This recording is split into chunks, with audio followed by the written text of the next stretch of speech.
Salam, salam, salam.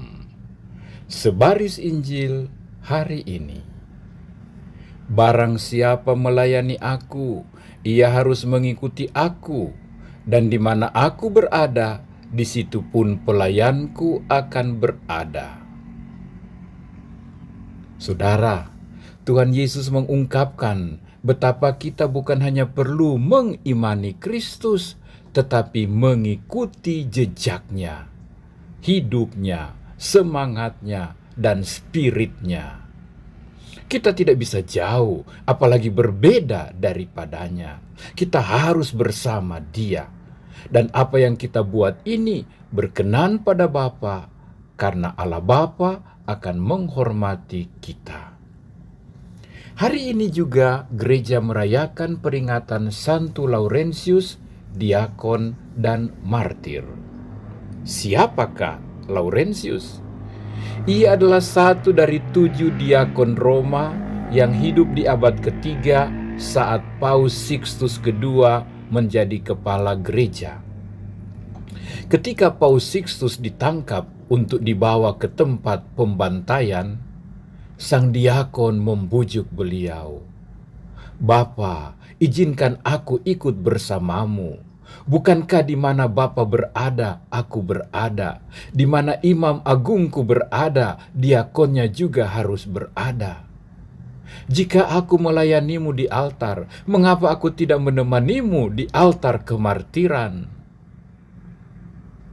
Paus Sixtus memandangnya penuh kasih dan berkata, "Ya, engkau akan menyusuli aku."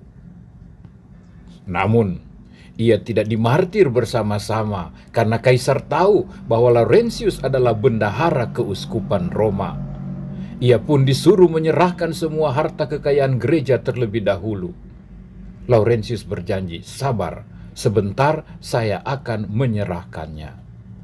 Dan sore hari itu juga ia membawa dan mengumpulkan para fakir miskin, orang sakit, janda dan anak piatu yang diasuh gereja, sambil berkata, "Inilah harta benda gereja." Hal ini membuat lebih geram dan marah sang kaisar. Ia pun dimartir. Ia dipanggang di atas bara api bernyala. Laurentius menerima kemartirannya dengan berani, sebab ia percaya di mana tuannya berada, di situ juga ia berada. Seperti pausnya dimartir, ia juga. Seperti Kristus Tuhannya dibunuh, ia juga siap seperti Tuhannya. Ketika sementara tubuhnya dipanggang, ia berseru kepada algojo, "Tolong putar badanku, Pak, sebab sebelahnya sudah matang, tapi separuhnya belum." Luar biasa. Kemartiran bukan hanya sekedar kematian, tetapi ikut serta dalam kemuliaan Tuhannya. Saudara, sudah sejauh manakah kita berada, berpihak, meneladani, mengikuti, dan melayani Kristus tersalib, Kristus yang berkurban, Sang Tuhan kita? Apa kita mengikuti Dia dalam memberi diri, dalam mengosongkan diri? Berkenosis artinya berkurban, memberi diri, mengosongkan diri.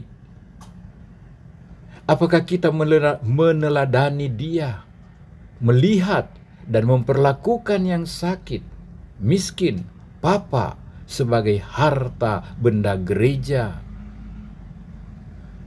Tuhan, nyala api cintamu di altar Golgota menarik kami untuk melayanimu dan mengikutimu dengan hati berkobar dan tindakan nyata.